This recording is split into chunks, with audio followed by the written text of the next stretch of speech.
Next one. Hi, guys. I was wondering what your go-to link building tactic or package would be for powering up client location pages every month. Would you suggest doing press releases each time?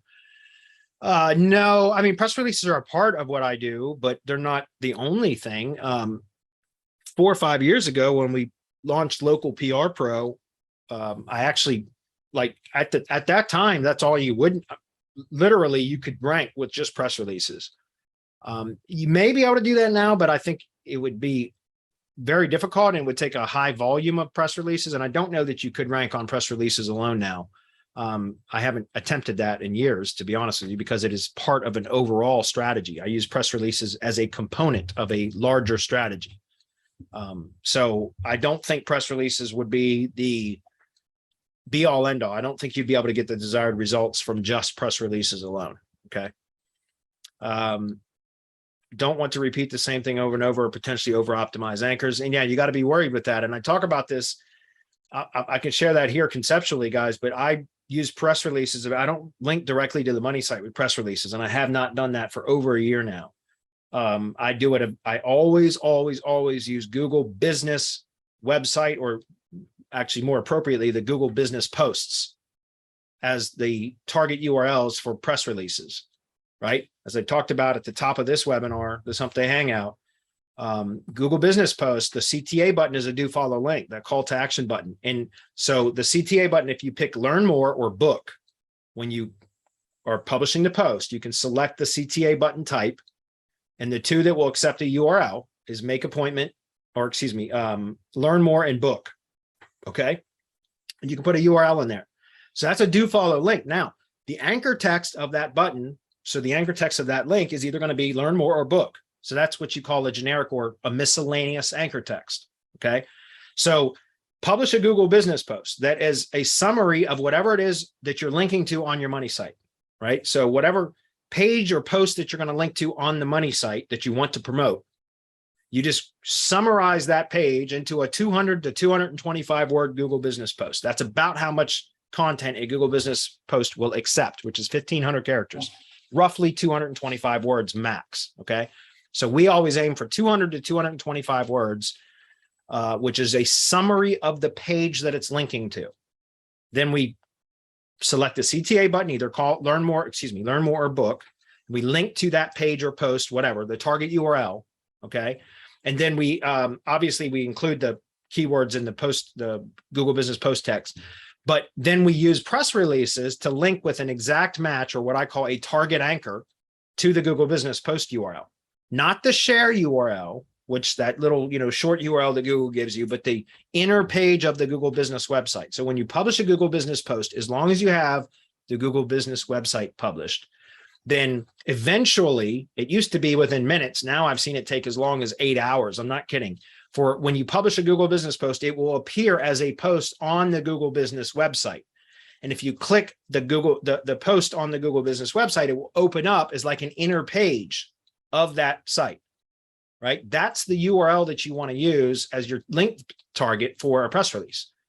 All right. And then what you do is you, again, target anchor. So that's keyword plus location modifier, or an exact match keyword is another term for that, that would link directly to the Google Business post URL. Now you're hitting that Google Business post with, 300, 400 links from press releases that all have that exact match keyword, but it's buffered through the Google Business post, which is a Google domain. And the CTA button is a generic or miscellaneous anchor, learn more or book. So you're not in danger of over optimized anchor text, and you're using the Google site to buffer the press releases.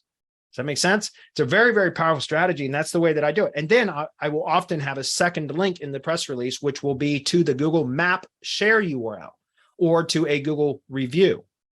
So let me just give you an example of that. I use this in some of our demonstrations. It's not my site, but they did a really good job with their website.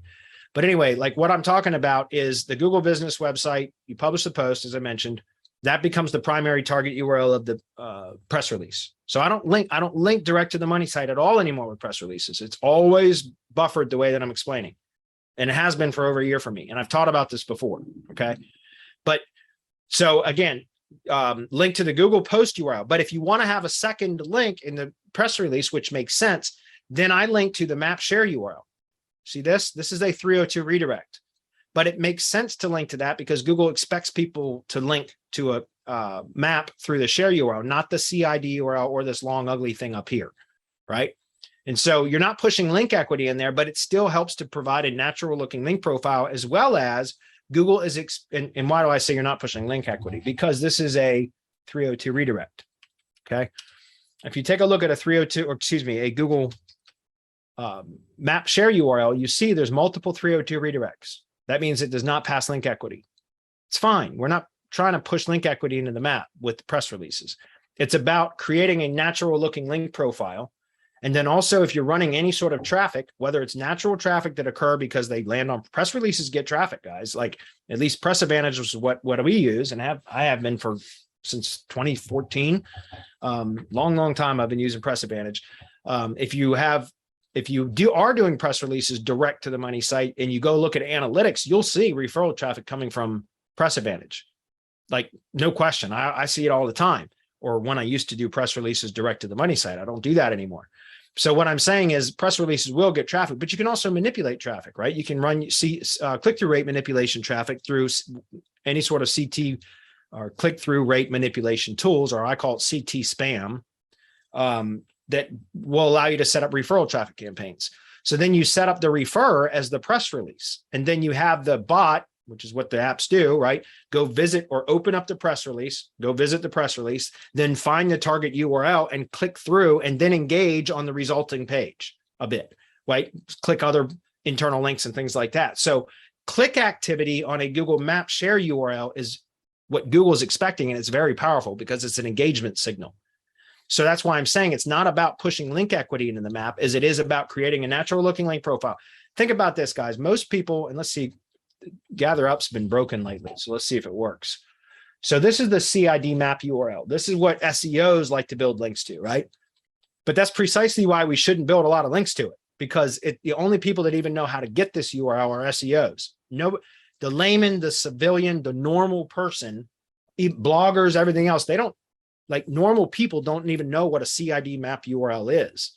So if somebody that wasn't an SEO was going to link to a map because it was useful to share the map, or it was a resource or whatever, they're going to click the share button on the map, not this. Nobody knows how to get that unless you're an SEO. And even SEOs sometimes don't know how to get this. So that's why I'm saying this is not something that this is a straight, and if it's correct, because this is what's called a Gather Up Chrome extension. It's not always accurate. Let's see if it shows Culpeper Home Services. It does this time, but sometimes that CID map URL is not correct. You have to check that. But what I'm saying is, guys, if you take a look, I'm going to repeat this again. If I paste that CID map URL in there, which is the company ID, that's what CID is, right? That's the company identifier. That's it. There's some very strategic reasons to use that URL. Like in schema, for example, because what is schema? Schema is code that is for the bot, for the Google bot, right? So using a CID map URL in schema for like has map designation, that's super powerful because it's got the map ID, the company ID. Does that make sense? So at the code level, it's not a hard link. It's not an actual hyperlink, but it's listed as a has map, and even you could list it in the same as attributes, for example, in schema or structured data, because now it's got a company identifier in there. It's for when the bot comes and reads it, it reads that CID equals and in the company identifier, and it makes that association, right? So that's important. Linking to from the Google business website with a contextual link using a brand anchor is also good, because again, that's a Google property. But hammering away at this URL with backlinks is not a smart thing to do, because that's a red flag. Nobody does that except for SEOs that are trying to manipulate maps. So that's like an instant way for Google to determine those that are trying to manipulate search results or maps results in this case, right? So that's why I say even in my link building business, we track as part of our backlink analysis and our link reports, we track the links to the CID map URL, but we don't build a lot of links to that. We do map embeds. That's different. That's totally different, right? And then when we do build links to the map URL, we typically do it to the share URL, because again, that's the natural way to link to a map. So what I started to show you was if we hit enter on that, you'll see in just a minute, once the map loads, you're going to see that URL unfurl. You guys probably just witnessed that, right? After the map fully loads, that URL switches to this long, ugly URL, right? And so if we're to go look at this in a redirect tracer, we'll see that this is a 200, a test okay, which means there are no redirects. Even though it does unfurl into this long, ugly URL, we could build links to this. If we wanted to push link equity into the map, we could build links to this, which is a horrid link. It's awful. It's long. It's just ugly. Or you could build links directly to that CID URL. And that will allow you to push link equity in the map. But again, that's an unnatural looking link profile because people don't do that unless they're SEOs that are trying to manipulate maps. So you got to be very strategic about how you do that. So getting back to why I was saying, building links to the map share URL does not push link equity in the map, but it does provide a natural looking link profile. And then where it is really powerful is if you are getting click activity on this link, because Google expects to see click activity on that, which is an engagement signal for the map. Well, what else is a good engagement signal? Well, you could link to reviews. So if we click on reviews for a second, guys, you see how there's a share button here, right? For each one of these reviews, every one of these reviews has a share button, right? So just pick one, right? Let's pick this one. I'm going to copy that URL right there.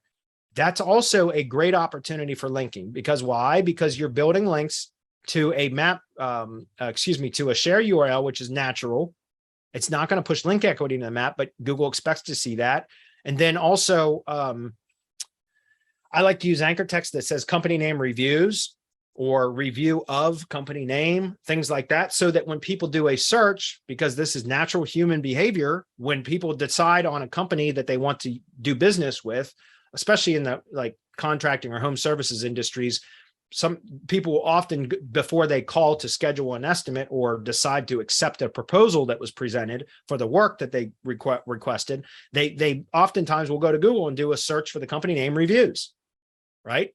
And so by using it with press releases, I like to also always target a review, or not. It's not always, but in almost every press release, we link to a Google business post, as I just described, and then also to a review. And we vary the anchor text that link to the review URL to do company name reviews or 5-star review of company name, things like that, so that those will rank when somebody does a search for company name reviews, right?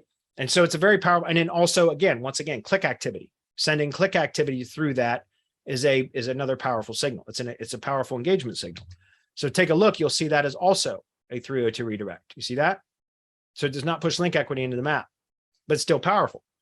So the press releases strategy, I still use press releases, very, very important part of what I do, but I use them a lot differently now than I did even 2 years ago. Anyway, there you go. Golden nuggets right there. Yeah. All location animators both decline. Yeah. So, the other thing is powering up as far as what type of link building. I mean, topically relevant links. I've been preaching about that this entire year. The whole year 2022, I've been talking about topically relevant links. And so that's what I recommend. I teach in the mastermind how you can do it yourself. I literally teach everything that I do in my link building business in the mastermind. Everything. I don't hide anything. I've shared absolutely every method, every tactic, everything that I do in the mastermind. And that's what I recommend. So if you want to do it in-house or on your own, you can learn about that in the mastermind, or you can have me do it for you because I sell links. I have a link building business. I do monthly link building services. I do one-off packages. We do PBN links, custom rebuilds, all kinds of stuff. I'm not here to pitch you on that. I'm just saying, if you want to learn how to do it yourself, come join the mastermind. I'll teach you it. We've already got the training in the mastermind in various mastermind webinars that shows absolutely everything from competition research or competition analysis to backlink analysis to anchor text ratios to how to determine which links to build, how to find the appropriate topical categories, like everything, the velocity, the speed with which to build links, hosting, how to find domains, all of that is taught in the mastermind. If you don't want to go through all that and you want to just outsource it, which is what I recommend, as I talked about at the beginning of this webinar, the best thing that you could do is find good third-party vendors or third-party providers or vendors that can that you can use for white labeling that are good at what they do so that you can focus on prospecting and sales, right? So you can sell more SEO services and you have providers that can fulfill for you that still, but fulfill at a reasonable rate so that you have enough markup that you're making money without having to do the work, right? But if you want to do it in-house, by all means, do it in-house. Then you have to learn the processes and the methods, which again, that goes back to SOPs, which I talked about at the top of the webinar. If you want to do that kind of stuff in-house, which is cost effective, there's management involved, which can be a nightmare and it's on its own. But then you have to have processes in place and everything documented so that you can hire new people and they're going to be able to produce consistent output like what you have been doing, right? That's what SOPs are for. So, yeah, I mean, topically relevant links, that's press releases should be a strategy, in my opinion. Branded entity assets, as we've been teaching for years. What was, you know, we had dubbed it the SEO shield. I'm not going to call it that now because that's former partner and his partner now have, you know, that's kind of their branding of it, but branded entity assets, period, right? All of that is part of it and empowering those up. Cloud pages, cloud stacks. I do cloud pages, not really cloud stacks, but cloud pages, those all help. There's just a number of things that can be done.